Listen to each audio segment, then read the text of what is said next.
Chapter 1. The Strategic Importance. In the early months of World War I, as the conflict on the Western Front reached a deadly impasse, the Allies sought a new strategic front to break the deadlock. The Dardanelles Strait, situated in modern-day Turkey, was a key geographical choke point that controlled access to the Black Sea.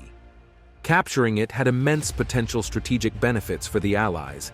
It would create a direct supply route to Russia, their Eastern Front ally, bypassing the lengthy and hazardous journey around the southern coast of Europe.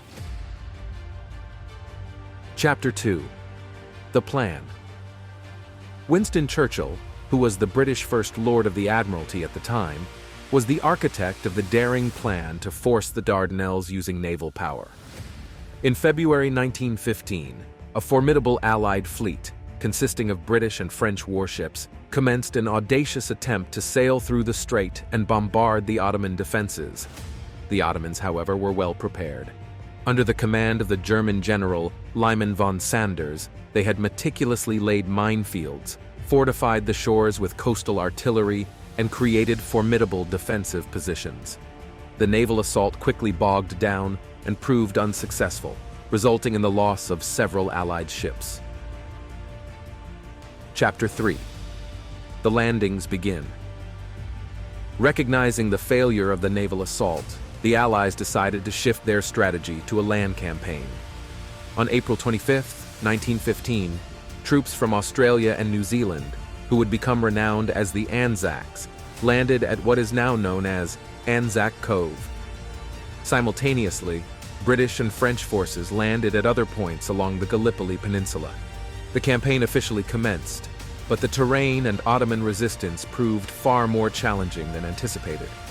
The soldiers encountered a rugged and unforgiving landscape, characterized by steep cliffs, deep ravines, and dense vegetation. Ottoman defenders, inspired by their leader Mustafa Kemal Ataturk, fought tenaciously, making every inch of ground fiercely contested. Chapter 4. Stalemate and Suffering. The Galipoli Campaign soon devolved into a brutal stalemate. Both sides endured heavy casualties as the fighting raged on for months. Trench warfare, snipers, and diseases like dysentery and malaria exacted a terrible toll on the troops. Soldiers lived in squalid conditions, often in overcrowded trenches that were constantly under threat from Ottoman artillery and sniper fire. The battles for control of key points like Chunuk Bair and Lone Pine became iconic in the campaign's history. These battles, while marked by acts of remarkable bravery, also highlighted the tragic futility of the conflict. Chapter 5. Evacuation. As the harsh winter of 1915 to 1916 approached, it became increasingly evident that the Gallipoli Campaign was a costly failure. The Allies faced the difficult decision of withdrawing their forces without alerting the Ottoman defenders.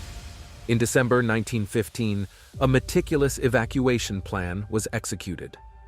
This plan involved the silent withdrawal of troops under the cover of darkness and complete secrecy. Remarkably, this complex operation was successfully completed by January 9, 1916, with minimal casualties. The evacuation marked the end of the ill-fated campaign. Chapter 6. Legacy. The Gallipoli Campaign left an indelible mark on the nations involved. Both sides suffered immense casualties, with over 100,000 deaths on the Allied side and over 86,000 deaths on the Ottoman side. The campaign's legacy remains significant, particularly in Australia and New Zealand, where it is remembered every year on April 25th as ANZAC Day. This day serves as a solemn remembrance of the heroism and sacrifice of the ANZACs and all those who served during the campaign. The Gallipoli Campaign also had a lasting impact on military strategy and lessons learned. The challenges of amphibious warfare, trench warfare, and the importance of thorough planning and coordination would influence future campaigns. The Ottoman Empire's successful defense of the Dardanelles served as a symbol of national pride and resilience, contributing to the rise of Mustafa Kemal Ataturk, who would later become the founder of modern Turkey.